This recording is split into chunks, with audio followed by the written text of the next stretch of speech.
Okay guys, welcome to Tokyo. Today's video is about taxis. When I was booking my trip to Japan, or Tokyo actually, all my research found that taxis were not even an option. Taxis are way too expensive. And I found it to be a little different than that. This is part of a blog post, and in that blog post there's a link to a fare calculator. It calculates how much a taxi ride is going to be roughly. You know, it depends on a lot of stuff, mainly traffic, but check that out and you'll see for yourself if using a taxi is a viable option. Yes, taxis are more expensive than taking the train. It's like that everywhere, you know.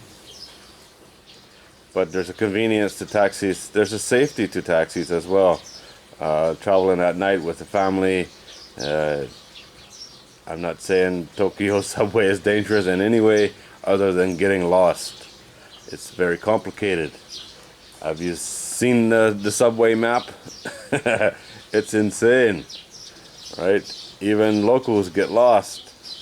You want that on your first day in Tokyo or late night trying to get back to your hotel?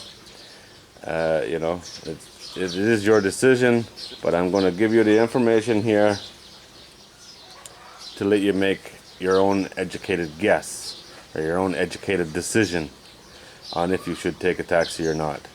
I don't think they're that expensive when you compare it to western cities around the world, major cities around the world, I guess. Go get in a taxi in Holland or England, you know. They're expensive. America, not cheap either. That's for sure. But one thing you will notice in Japan, especially compared to America, very professional. The taxi driver's wearing a suit. The car door opens by the push of a button. It closes by the push of a button. The taxi driver don't have to get out. You don't have to open the door. You know. The driver's wearing white driving gloves. You get a printed receipt. I took a taxi, I don't even know how many times, 6 or 8 times.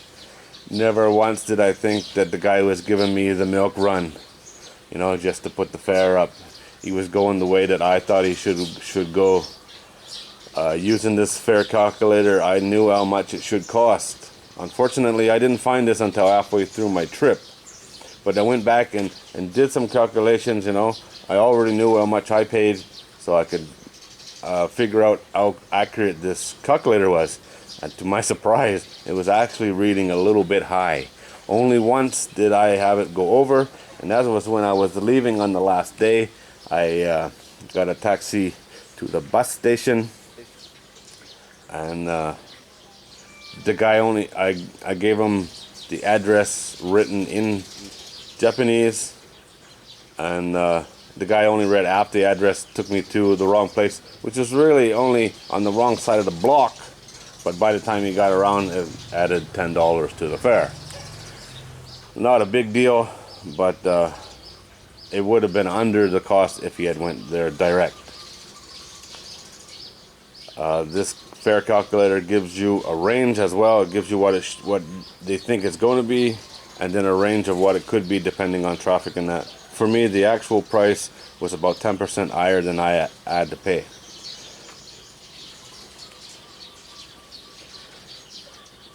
It does cost 410 yen just to get in the car. You know what I mean? That's the starting point. I don't know how far you get on that. It is a ways. It's a ways before it starts to go up. But that's about $4 just to open the door. But I remember in Rotterdam, it was like 750 euros or something just to get in, you know. Taxi from the airport. If you're going to Narita especially, that's about 60 kilometers away. Depending on where you're going in Tokyo, that ride is expensive in a taxi, and I don't recommend it. I'm actually going to do another video soon on taking the bus. The train is available. That is always an option. Just for example, if you know Tokyo, from the Shinjuku train station, you know, the biggest train station in Tokyo, the one with millions of people, a ride from there to the Tsukiji market is about 3,800 yen, which is $38, you know, and it's a long ways. The train, I don't know, it would be a lot less, but if you had 4 people going, you know, it brings that price closer, that's for sure. And with the taxi, you get the door-to-door service, you know, there's no walking, there's no running in the rain, you know, there's no dealing with a million people, and you're not going to get lost. It's all on the taxi driver, and you pull up outside of your hotel. What I did and what I always do is, okay, the first time going to the hotel, you need the address, so I had it written down, but it was in English, and that was a little bit, he did find it, but it took a little while for the taxi driver to find it. When I got to the hotel, I got their business card. It has a map on the back, but it has the address in the local language. And I just show that to the taxi driver. He looks at it, okay, and off you go, you know. A city that big, they have thousands of hotels. The taxi driver's not going to know every one of them, especially when you're telling him the language in English.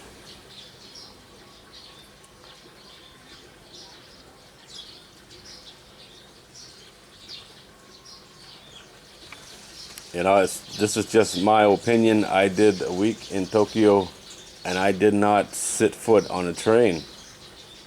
And I didn't feel getting around was that expensive. It's not cheap, but you know, it's a big city. To go across a big city, it's going to cost money. That's for sure. But you just compare the prices with the link in the blog post, and you can make your decision on if that's what you want to do. Trains are cheaper, that's for sure. If you're looking for the cheapest option, take the train. Go battle the subway system. Have fun. If you're looking for the easiest, and you're traveling with small children especially, or like me with a wife that expects everything to work easy, the taxi is a lot simpler, and that's the way I did it, and I'm glad I did. Alright guys, the link to the blog post is in the description. It'll have more information and a lot less rambling. As always, thanks for watching.